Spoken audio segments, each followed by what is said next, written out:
The West Tigers are gearing up for a pivotal clash against the Brisbane Broncos tonight, and with the latest team updates, there is this renewed sense of anticipation, right? Not just because we've made some changes, but because these teams actually feel like they're starting to click, especially the West Tigers. Something is settling, something is becoming dangerous.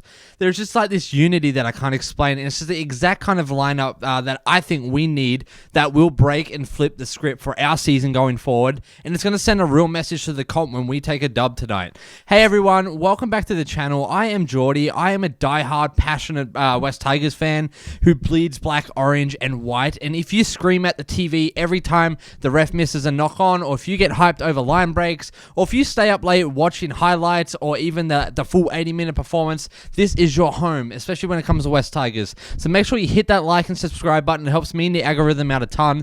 We are building a community of Tiger diehard fans. So let's get into today's video because it's a big one. The team list update for round 5 just dropped yesterday, and there are a few key changes we need to unpack before our game. First up, Samuela Fainu is officially out with a leg injury. This is a tough blow. I am super bummed about it. He has been a strong presence, and he brings so much physically as well, but this isn't just a step backwards. I think Benji's responded by bumping Jack Bird from the bench to the starting second row, and honestly, I am there for that. Bird brings that grit, maturity, and just a bit of controlled chaos, and I think sometimes that's what we need. And when the middle third starts to like get messy, he's the kind of guy that who plugs a gap or makes something happen in a set that kind of feels like it's going nowhere, to be honest. Like, he's so versatile, and I'm pumped to see him. We've also got Tony Sukkar coming in off the bench. I believe that's how you pronounce his last name.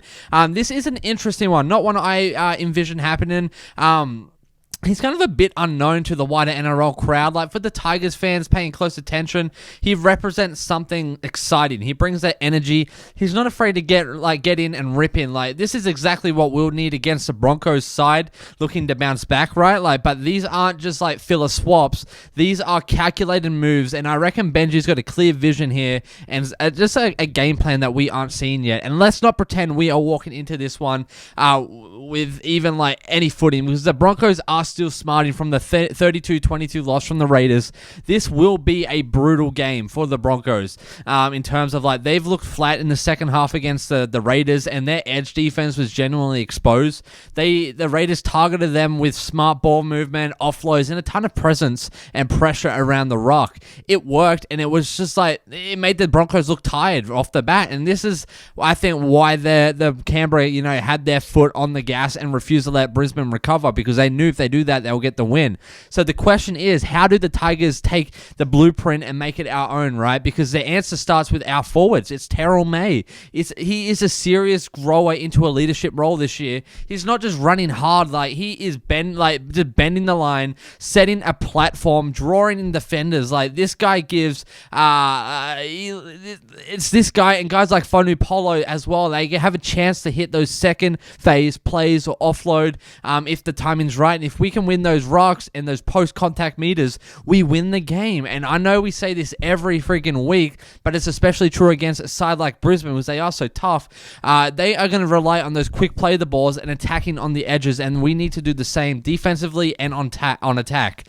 Speaking of attack, Api Korosai, he will be absolutely vital. He will be the pulse and the heartbeat. His deception out of dummy half could seriously trouble the Broncos, especially if their mistakes start to level up and their markers start to lag. We need him to play open-eyed footy, eyes up footy, open-eyed footy. He needs to be able to sniff that defenders are off the mark, and especially if Reynolds is hanging back or Walsh is drifting defensively, he's got to be able to pounce on those moments.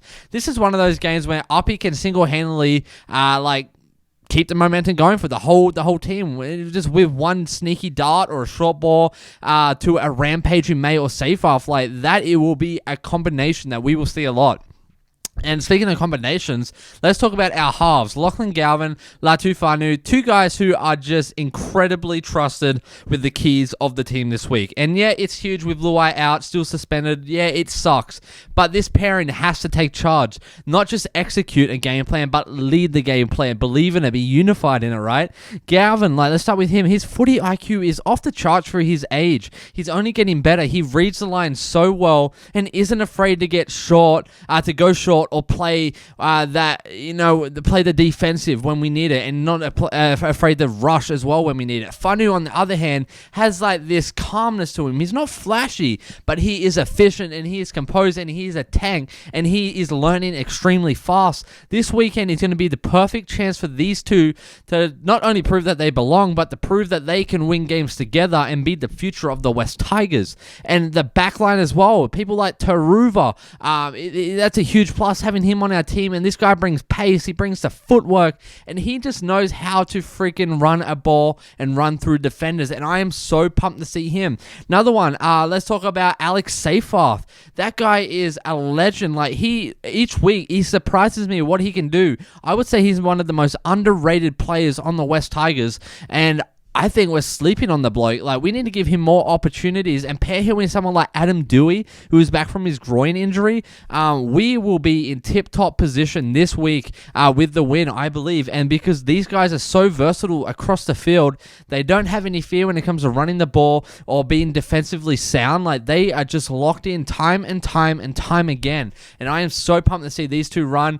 Stafford Toa, that's another really, really solid guy.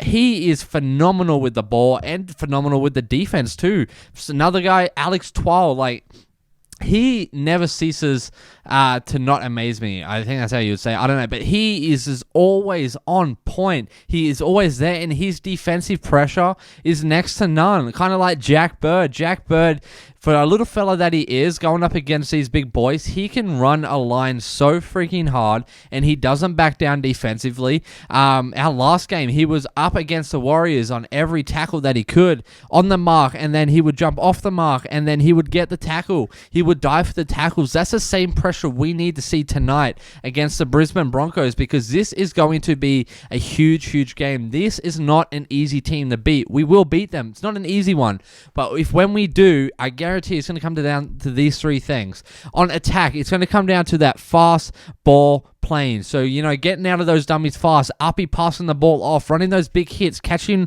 markers and the defensive line offside, capitalizing on those meters, getting those post-contact meters. It's also going to come through a deadly backline, so utilizing our different formations and shapes and different players to run those plays, as well as doing our kicking, seeing little chips, little grubbers from Galvin, even Fainu as well, and just seeing how we can win it from an aerial perspective, going over that, and make sure we're all on side, pushing that up into the try line as well. And then another way on attack, I think we can get a lot more meters and more plays, is through our 40-20 game. This is something that we don't talk about a whole lot, but it is so pivotal, and Lachlan Galvin is literally one of the best at this. That bloke can kick a 40-20 like no other, and I want to see him doing that. Same with Api Korosai, off the dummy, kick that, pass it from Api, passes it to Galvin, he kicks that 40-20. We get those meters, we get up there on their quarter, and we are able to capitalize on that. Defensively, we need fast line speed. We make a tackle, we all get back. We then all go up really quick, Don't let them get any meters that are unnecessary. We saw that a lot against the Warriors. Moments where they were kind of standing, making slow meters. We're standing around, watching what's going on, waiting for them to move. We need to do better at moving up, Once the ball's played, move up. Put that pressure on them. Don't let them get any meters. Let's suffocate them. Let's choke them out and make sure they can't get anywhere. We also have to watch Reynolds and Walsh. These two are going to be so shifty. They're going to be running different plays. I guarantee you Walsh is going to be finding those gaps. It's going to be up to Bullard to make sure that he is ready defensively to get Walsh as he runs through, and those big boys as well, when they find those gaps, create the overlaps. But Jarome Buller needs to be on point this whole game, because any moment that he's not there defensively, I promise you there will be tries scored. But we need to also keep a nice tight line, defensive line, not get drawn in and sucked into different plays, and just stand our ground, stick to our players, and make sure that we hold our line defensively. So guys, we are so freaking ready to take on the Broncos tonight. Broncos fans, you guys are not expecting what we're about to bring. You guys are not ready, because this is going to be a sore tough loss for you guys. And I promise you will be in my comments saying, hey, we are sorry, we respect the Tigers, because the Tigers are going to be making a freaking statement tonight. And if you believe in that as much as I do, why don't you drop a like and a subscribe and a comment, dream big, and let me know that you are backing the boys as much as I am. We are doing a live stream on the channel tonight, so make sure you hit that link and hit notify me or whatever. Make sure you're there, because we want to chat footy tonight on that the whole time. We break down play-by-play live on what's happening, my thoughts, your thoughts. We got the chat going. It's going to be awesome, so make sure you're there for that. I wouldn't want you guys to miss that for the world. But as always, guys, we have so much to dream big about. This is going to be one of the biggest games up against the Storm as well. These are going to be the big games that define us as a club, but also as a team. So expect unity, expect grit, and expect just freaking good footy again. We definitely, I saw a statistic real quick saying Alex Seyfarth is the top player, most dangerous player in terms of like penalties and high tackles, and we need to change that narrative, because I guarantee if he was on a different team like the Storm or Manly, he would not be on that list. So we need to change that narrative right now, and tonight's the night to do that. So if you're with me, let me know. Geordie out, take it easy.